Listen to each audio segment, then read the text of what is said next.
नमस्कार। आज का टॉपिक है भारत के संविधान का इतिहास और इन टॉपिकों से बिहार पुलिस, बिहार दरोगा, पीएसएससी, बीपीएससी अन्य एक दिवसीय एग्जाम में प्रश्न पूछे जाते हैं।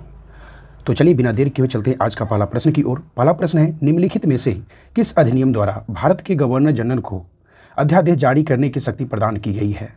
ऑप्शन ए है भारतीय परिषद अधिनियम 1861, ऑप्शन बी है भारतीय परिषद अधिनियम 1892, ऑप्शन सी है भारतीय परिषद अधिनियम 1909, ऑप्शन डी है चार्टर एक्ट 1833। तो ऑप्शन ए होगा भारतीय परिषद अधिनियम 1861।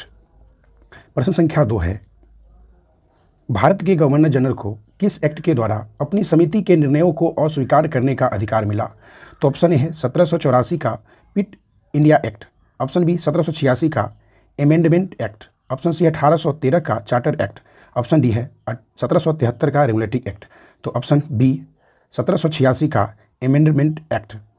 प्रश्न संख्या 3 है, मिंटो मार्ले सुधार का उद्देश्य क्या था?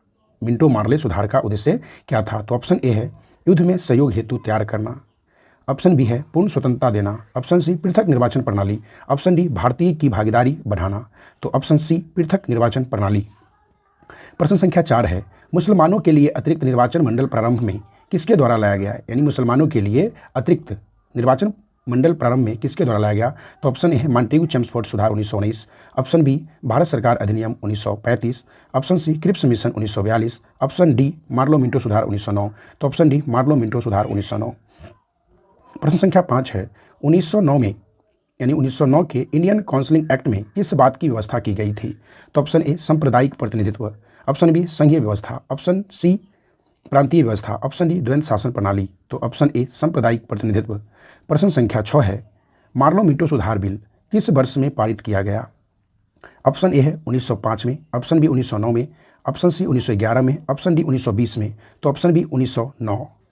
प्रश्न संख्या 7 है, 1946 का कैबिनेट मिशन 3 मंत्रियों में गठित था, निम्नलिखित में से कौन सदस्य नहीं था? एसएससी सीजीएल 2016 का पूछा गया प्रश्न है। तो ऑप्शन ए है A B. Alexander, option B sir Stafford Cripps, option C Lord Amery, option D Lord Pethick Lawrence. तो option C Lord Amery.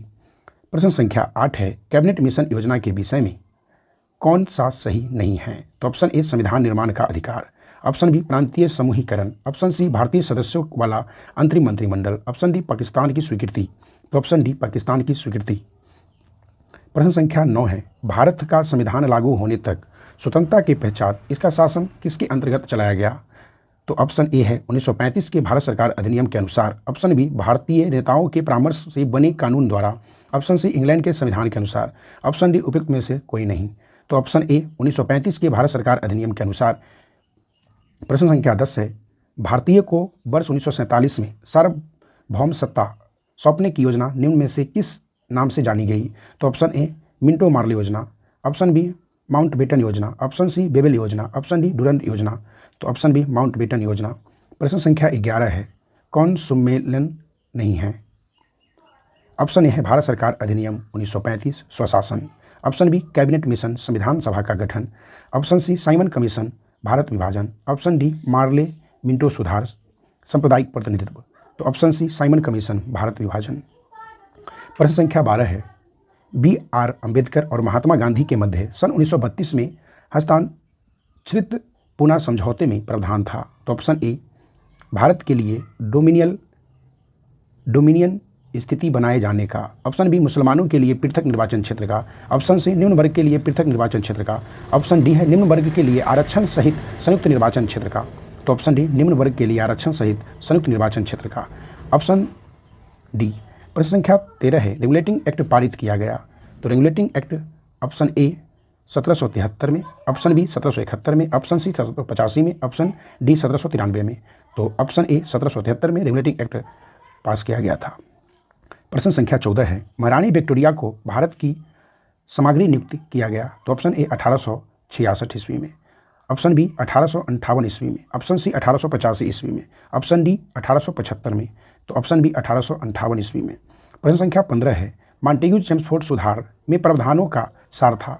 Option A राज्यपालों को वीटो शक्ति, ऑप्शन बी राज्यों की स्वसहायता, ऑप्शन सी प्रांतों में दोहरा शासन, ऑप्शन डी हिंदू मुस्लिम हेतु अलग अलग निर्वाचन व्यवस्था।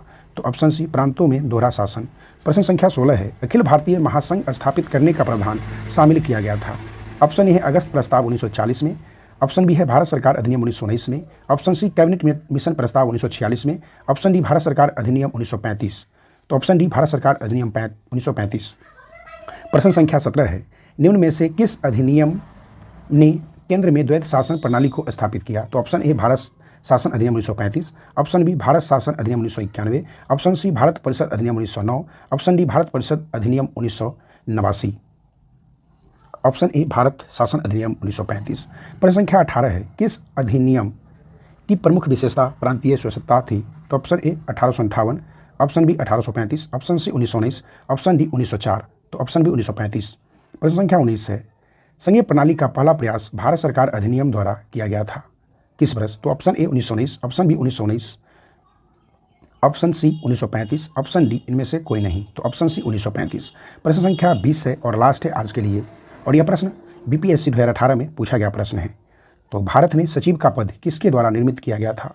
तो ऑप्शन ए भारतीय परिषद अधिनियम 1861, ऑप्शन बी मांडव्य चेम्सफोर्ड सुधार, ऑप्शन सी मार्ले मिंटो सुधार 1909, ऑप्शन डी भारत सरकार अधिनियम 1858। तो ऑप्शन डी भारत सरकार अधिनियम 1858। तो ये 20 प्रश्न अति महत्वपूर्ण है जो आप देख रहे हैं डिस्प्ले पर कि बीपीएससी में पूछा गया प्रश्न है, आरआरबी एनटीपीसी 2016 में पूछा गया प्रश्न है, एसएससी मल्टीपल टास्किंग परीक्षा 2013 में पूछा गया है, एनडीए 2014 में पूछा गया है। यानी विभिन्न एग्जामों में इन टॉपिकों से प्रश्न पूछे जाते हैं। तो उम्मीद है कि आगे आप जिस भी एग्जाम की तैयारी करते हैं उसमें प्रश्न पूछे जाएंगे। तो आज के लिए इतना ही, फिर मिलते हैं अगले वीडियो में अगले टॉपिक के साथ। धन्यवाद।